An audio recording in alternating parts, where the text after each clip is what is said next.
கோவையைச் சேர்ந்தவர் YouTuber TTF Vasan. கடந்த ஆண்டு ஜூலை மாதம் நண்பர்களுடன் திருப்பதி ஏழுமலையான் கோயிலில் தரிசனம் செய்ய சென்றார். தரிசனத்திற்காக வெயிட்டிங் லைனில் நிற்கும்போது நண்பர்களுடன் வீடியோ எடுத்துள்ளார்.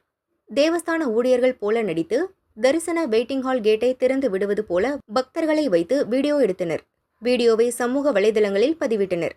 இந்த வீடியோ தேவஸ்தான ஐடி விங் அதிகாரிகள் கவனத்திற்கு கொண்டு செல்லப்பட்டது.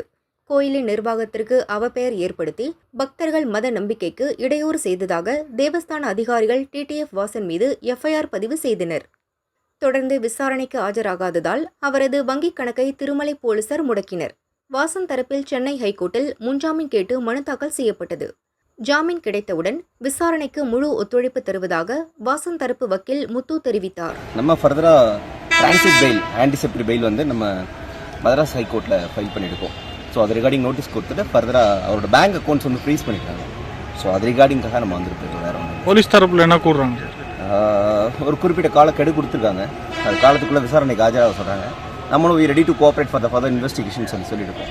ஸோ அவ்வளோதான். இந்த பர்பஸ்க்காக தான் நீங்கள் இந்த விசிட் பண்ணியிருக்கோம். வேறு எதுவும் இதில் ஒன்றும் விசேஷங்கள் இல்லை. அது போக மற்ற விஷயங்களுக்கு கோஆப்ரேட் பண்ண சொல்கிறாங்க. அவங்க சார்ஜ் ஷீட் ஃப்ரேம் பண்ணுறதுக்காக கன்ஃபர்ஷன் ஸ்டேட்மெண்ட் ரெக்கார்ட் பண்ணுறதுக்காக கூப்பிட்றாங்க. ஆன்டிசெப்டிவ் பெயில் நம்ம ஃபைல் பண்ணியிருக்கோம். ஆஃப்டர் த ஆன்டிசெப்டிவ் பெயில் கிராண்டட் ஆனதுக்கப்புறம் நம்ம அதை ஃபர்தராக வந்துட்டு இன்வெஸ்டிகேஷன் கோஆப்ரேட் பண்ணுறோம்னு சொல்லியிருக்கோம். அவ்வளோதான்.